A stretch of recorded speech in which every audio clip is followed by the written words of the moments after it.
The statements we're about to show you are from the Holy Quran, and is said to be the official, unchanged, pure word of God, revealed over 1400 years ago.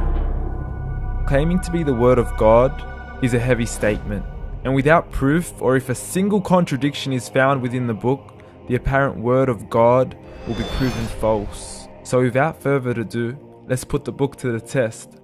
In the 23rd chapter, titled The Believers, from the 12th to the 14th verses, God is said to give a detailed description of how the human being is formed. It begins by saying, "We then placed him as a sperm drop in a place of settlement, firmly fixed. Then we made the drop into a alaqa." We will translate this word very soon. "And then we changed the alaqa into a lump. Then we made out of that lump into bones. And then we clothed the bones with flesh. Then we caused him to grow and come into being and attain the definitive human form." In the 21st century, we can now safely say that this verse is clearly describing the process of human development in correct chronological order. However, what we should be paying attention to in particular is the second stage, referring to the development of the embryo. The specific word used to describe the embryo in this verse is the word alaqa. The word alaqa, when translated into English, can mean three separate things. Firstly, a blood clot, or to be suspended, that is to be hanging or clinging to something, or thirdly and finally, a leech.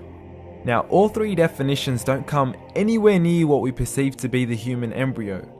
So, why are these words used, and what significance do they share with the human embryo? Can the embryo be described as a blood clot? Well, what do you think? In the 3rd week of embryonic development, a tubular heart joins with the blood vessels to form a primordial cardiovascular system, and by the end of the 3rd week, the blood is circulating and the heart begins to beat on day 21. The first thing that comes to mind in regards to being suspended or hanging is the umbilical cord. But we can't use that example because we are simply referring to step 2, before the baby has even formed. But we now know today that the umbilical cord is formed from the connecting stalk. And the connecting stalk is formed as soon as the embryo is formed. The embryo's connecting stalk has even been described by John Allen and Beverly Kramer as an object to suspend the developing embryo in the extra-embryonic column. So an embryo is suspended and does have a strong resemblance with the blood clot. What on earth would an embryo have to do with a leech? Figure A shows the structure of an embryo at 25 days. Figure B shows a leech. Now please note once again that the embryo in this stage is no greater than the size of a kernel of wheat. This is an X-ray of the embryo at 22 days. This is the internal structure of a leech.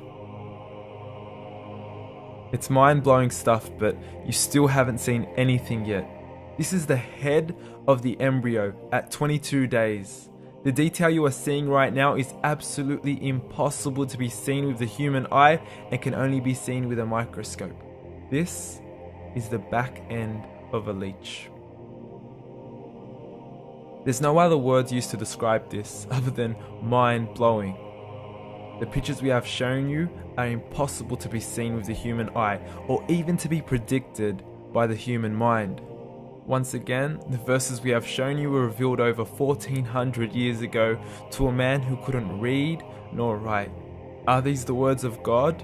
Descriptions of the human embryo in the Quran cannot be based on scientific knowledge in the 7th century. The only reasonable conclusion is that these descriptions were revealed to Muhammad from God, from God, from God, from God, from God.